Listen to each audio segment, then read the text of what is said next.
Will they stay or will they go? The Savannah Sand Gnats reportedly looking at Columbia, South Carolina as their potential new home. We caught up with city leaders and local fans to see what they think about it. Good evening. Thanks for joining us. I'm Kevin Holmes. And I'm Jennifer Andrews. Well, is Savannah being thrown a curveball by the Sand Gnats? Well, the city is considering a new stadium, but now finding out the Sand Gnats may not play ball.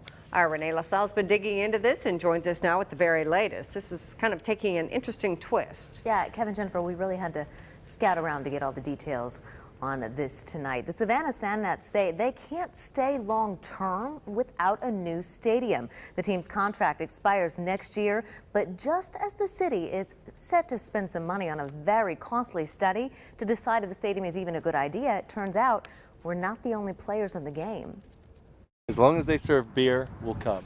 Jack Simmons and his 13-year-old daughter Mary love attending games at Grayson Stadium.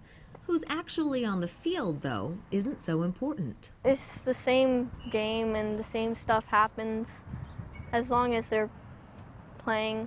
Sand Gnats owners Hardball Capital have petitioned Savannah for a new $35 million multi-use stadium to replace the 90-year-old ball field. But it turns out when Hardball made this December plea, the company was already deep in talks with Columbia, South Carolina. I would have preferred to have heard it from Hardball. Savannah City Councilman Van Johnson was at that meeting. He says baseball in Savannah isn't going away, even if it's not with the current team.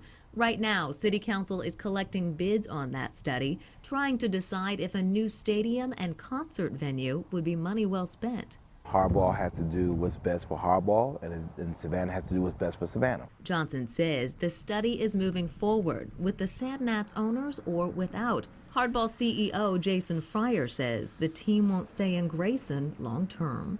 We are still very interested in pursuing a similar project down there in Savannah. We'd very much like to own and operate teams in both places for a very long time. Fryer says just because Columbia gets a team doesn't mean it will be the Sand Gnats. Meanwhile, Jack and Mary just want to watch some baseball. Yeah, owners are like boyfriends. Sometimes they break up with you, but really you're looking forward to the next better one to come along. Now, the only other team that Hardball Capital owns, the Fort Wayne Tin Caps, they are locked into a 30-year lease. And what that means, Kevin, Jennifer, in order for the company to operate teams both in Savannah and in Columbia, they would actually have to buy a new team. So they're covering their bases. They are covering their bases, correct? Yes.